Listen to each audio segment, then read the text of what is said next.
It was a chilly evening in a quiet suburban town, the kind where everyone knew each other's names and the local diner still served coffee for $1.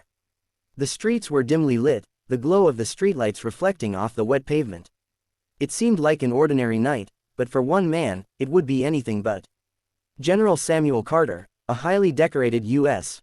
Army officer, drove calmly down the road in his sleek black SUV.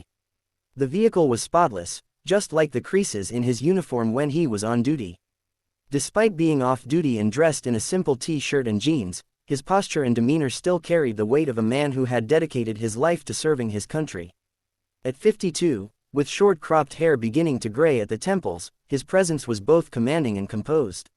As he cruised through the small town, the sudden flash of red and blue lights filled his rearview mirror. A police siren blared behind him. With a sigh, Samuel signaled and pulled over to the side of the road, his military training keeping his nerves steady.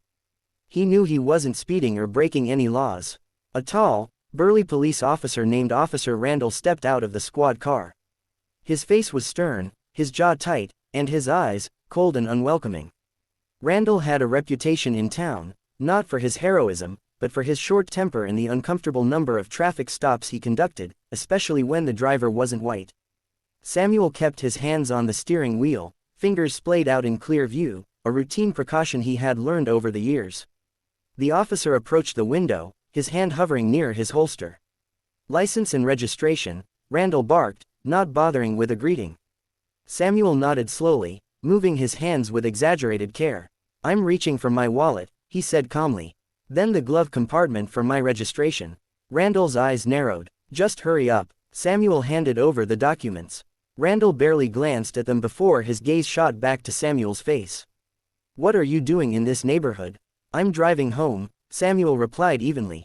"Is there a problem, officer?" Randall leaned into the window, his voice lowering. "You don't belong here. People around here don't like strangers." Samuel's jaw tightened, but he remained calm. "I'm a U.S. Army general, officer. I've served this country for over 30 years. Randall scoffed. "I don't care if you're the president. Step out of the car." Samuel, knowing better than to argue, complied.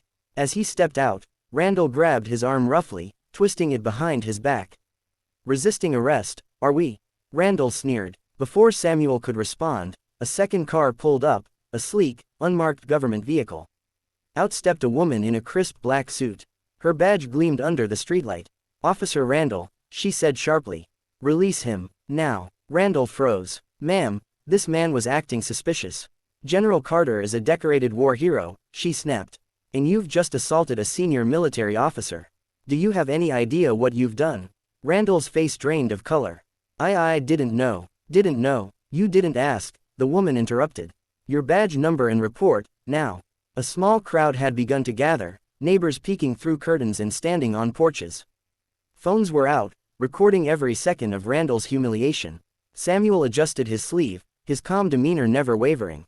"You should treat everyone with respect, officer," he said quietly. "Not just the people whose ranks you recognize." Randall's superiors were notified. An internal investigation was launched, and within days, Randall was suspended pending further review.